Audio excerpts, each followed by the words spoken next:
menjelaskan terkait kondisi terkini banjir di perumahan Kodam. Oh iya. Bismillahirrahmanirrahim. Assalamualaikum warahmatullahi wabarakatuh.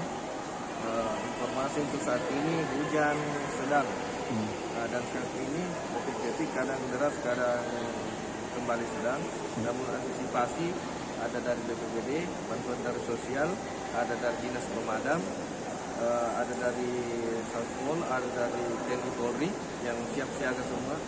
Utamanya untuk Kodam saat ini yang dimana jumlah kakak di sini sekitar hampir 700-an.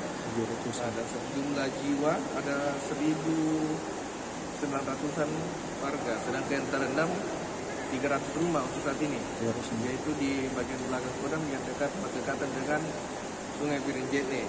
Adapun RT-nya ada 4 RT di sini dengan berbagai macam kedalaman atau tingkat genangan air yang ada di Kodam 3 ini.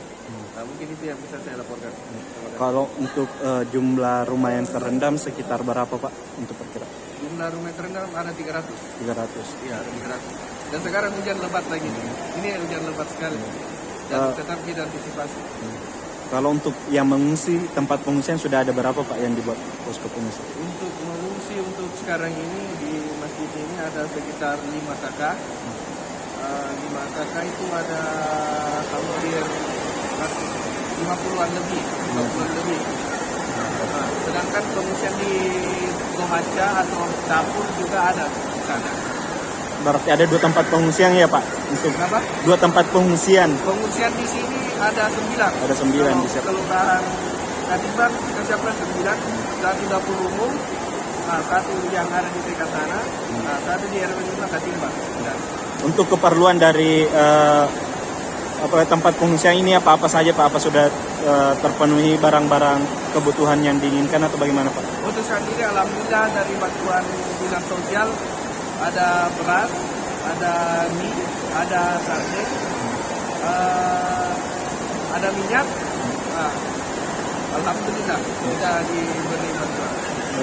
Ini Pak masih ada beberapa warga yang belum mengungsi, mungkin ada imbauan tersendiri Pak? Kalau imbauan tersendiri kita jalan. Kita informasikan ke RT RW untuk telusuri lorong-lorong yang terdampak atau terisolir. Mungkin Pak terakhir mungkin ada harapannya terkait kondisi saat ini. Mudah-mudahan kita berdoa sama-sama, insya Allah kita dapat melewatinya. Ini semua dari kehendak Allah. Tinggal kita yang menanggapi. Mudah-mudahan ada jalan. Pemerintah sekarang juga sedang melakukan termasuk perbaikan jembatan. Insya Allah tahun ini. Jadi kalau dia sudah jadi, mudah-mudahan dengan adanya perbaikan jalan, volume air tidak lagi seperti tahun-tahun ini atau tahun kemarin.